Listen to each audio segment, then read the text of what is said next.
Hi guys, and welcome back to my channel. So in today's video I'm going to walk you through the inspector window in Final Cut Pro 10. If you haven't seen any of my other Final Cut tutorial videos, make sure you click this video here, which is a link to the playlist. I've got a few videos on there which when we get to points in this tutorial you're better to go and watch the original video excuse me, because it will help you out in a lot more detail than this one. This is simply a walkthrough of Inspector. It will help you understand where things are and what certain things do, and if you really need to use them depending on what you're doing.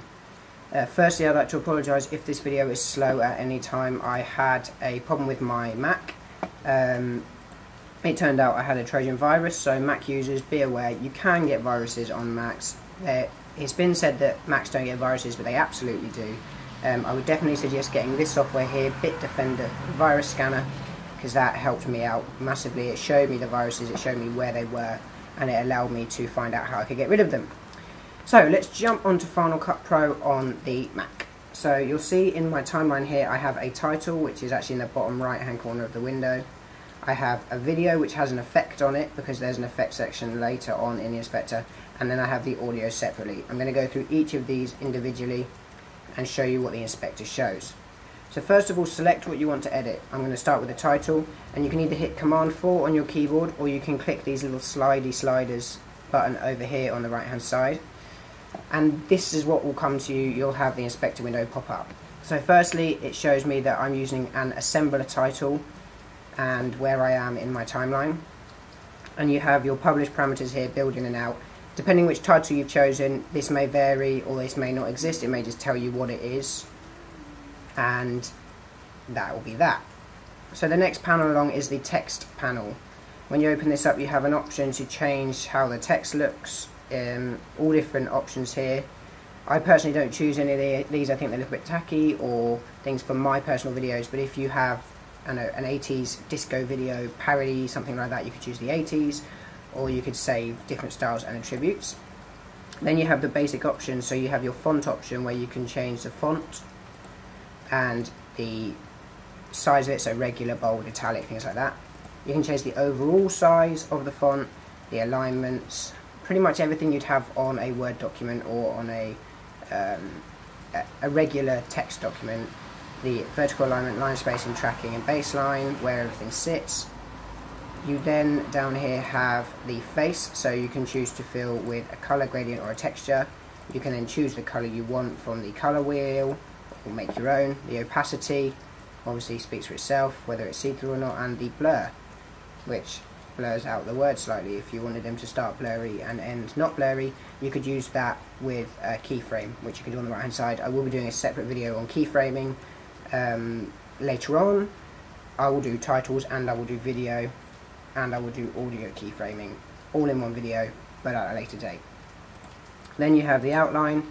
So the blue boxes down the side here, which some are blue and some are black, actually mean whether that is being used in the current thing. So if you hit the black box and it turns blue, you'll then have an outline, or if you get rid of it, it removes it. So if you turn it on, you can then choose whether you want colour, gradient and texture again, the colour, opacity, blur and width of the glow, so how far out from the title you want it to glow. That's just again personal preference.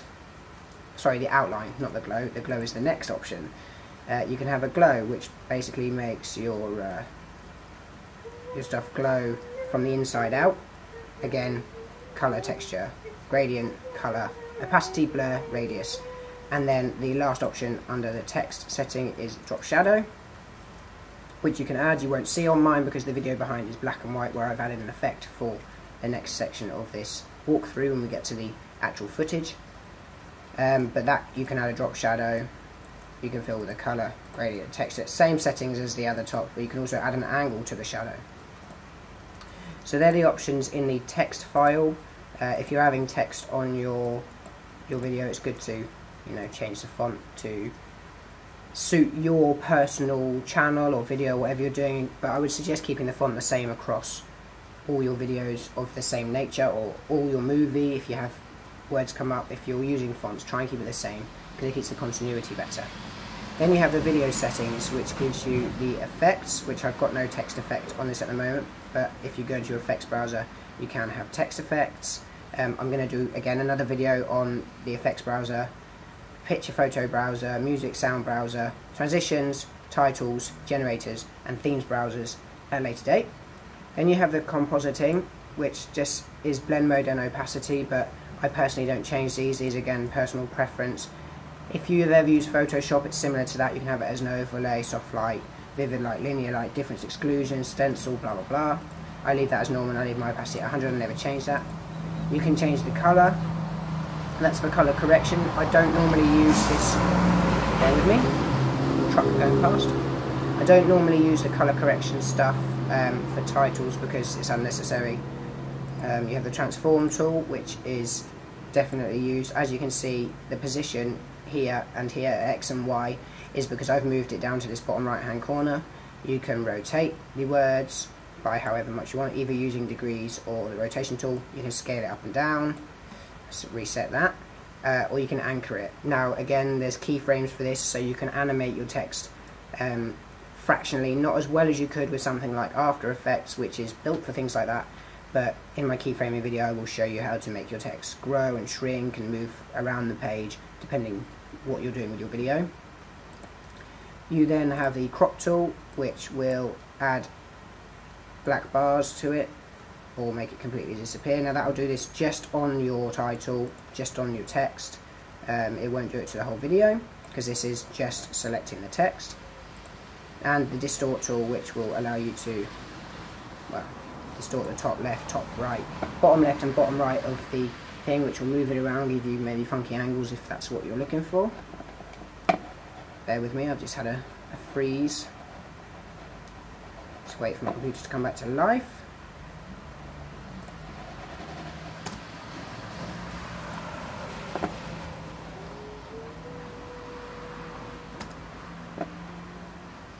And we'll hide the distort, and then you have the info panel, which tells you the name of the title you're using, what it is, when it starts, when it ends, how long it is, and you can add in your camera name if you want to.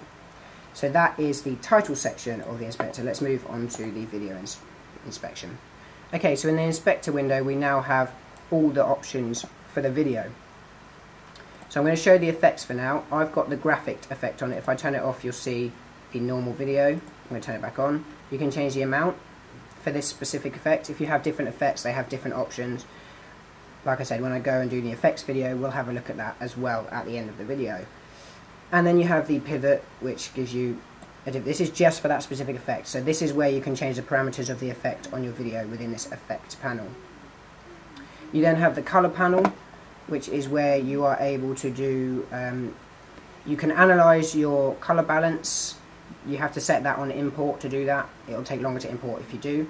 You can choose it to match a color, so if you've a lot of scenes in a video and you've color corrected the first one, the rest is shot at the same exposure, you can choose for Final Cut Pro to automatically match that color, which is a really great feature. And then you have your corrections. You can add a correction with this little color plus here. You can add color masks, shape masks and other things like that. Or you can just go into the show correction here, and this is where you can color correct, you can change the saturation, and you can change your exposure on your video if you want to. If you want to know more about that, click the link in the top left of the video now, which will take you to my Final Cut Pro color correction video. Really useful if you want to use color correction. You then have the transform tool, the crop tool and the distort tool, the same as with the text, but this will do this on your video. It will change the position, the rotation, the scale, and the anchor points. You can crop the video, trim, crop and Ken burns. I personally use trim, which adds the two black borders at top and bottom of the video to make it look more cinematic. Again, if you want to make your videos look more cinematic, make sure you click the link in the top left corner now, which will take you to a video on that. The distort button, which does exactly the same as it does with the text, it will distort the image, make it look funky, top left, top right and bottom right. But then below that we have a few extras, 2 of which I use, 3 of which I never change. Stabilization is great if you're shooting handheld. You can turn it on and change the translation, rotation and scale smoothness depending on how much you want it to stabilize your video. It does a good job, but not as good as like warp stabilization in After Effects, for example. Then we have a rolling shutter, and that will correct or try to correct rolling shutter if you have that also in your videos. You may not need it if you shoot only on tripods or on rigs and stuff like that. You should be okay. But again, you can just turn that on and change the amount from small, medium and strong. You then have spatial conform, rate conform and compositing. I'll show you them quickly, but I don't change anything in these ever because I don't think they're necessary for general video makers. If you are using things like this, you already know what they do and you don't need me to go into it. Then we have the info settings, same as with the text, tells you everything. You can input notes, camera names. It also gives you what the resolution is, so 1080i HD, 9:3:12 is how long it is, the date, and what it was shot in. So it's 1920 by 1080 at 25 frames per second. So then let's jump on to the audio.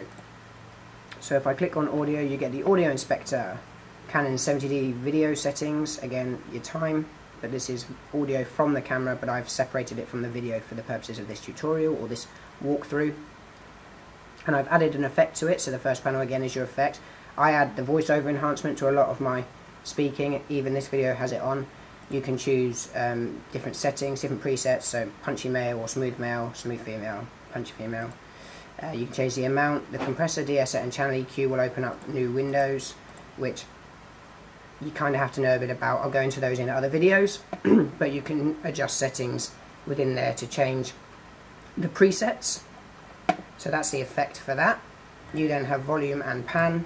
You can change the volume up or down, but which you can also do down excuse me, actually on the audio bar itself by dragging this black bar up and down. And the pan mode, I tend to leave that on here, and I do that within the timeline. You then have audio enhancement, so you can change the EQ. You can physically open up the EQ and adjust individual bars, or you can choose one of the preset settings. And then the audio analysis tool, which you can use to remove hum, you can remove background noise, and you can change the loudness.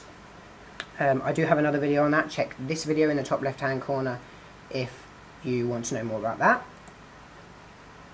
And then below you have the channel configuration, which is basically your camera or audio recording settings. So that's basically a walkthrough of the inspector for video, audio and title. You'll find a lot of things there. You can do all your keyframing there. Final Cut Pro has a fantastic way of keyframing. I will do a video on it, as I said, but just a quick insight into it. For example, you can have a title move around the page and change size. You can put your start, where you want it to start, where you want it to finish, and Final Cut Pro will automatically put the keyframes in between. You can go through and fine tune this if you want to do it frame by frame, which takes a lot more time, but it can do that. I will be doing a video on that soon. I hope you've enjoyed this video. If it has helped you out, please like the video. Please comment on this video with other things you want to see from me, and subscribe to my channel if you're not already. Don't forget, you can go down to my description and check out a load of links down there. There's a lot of cool stuff. There's some free stuff. There's some of my stuff that I use where you can get it and things like that. And that's everything from me. Thanks for joining me in this video, and I hope to see you in the next one. Don't forget you can watch my videos on the go with the Android or iOS YouTube app. So why don't you try that out? And make sure you subscribe to my channel to be kept up to date with my latest videos.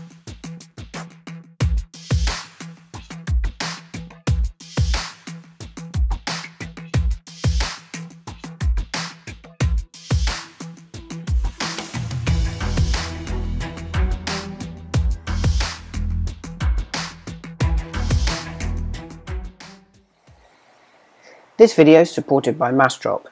For more information, why not check out the link in this video's description. So what is Massdrop? Well, Massdrop is a website found at massdrop.com for community commerce.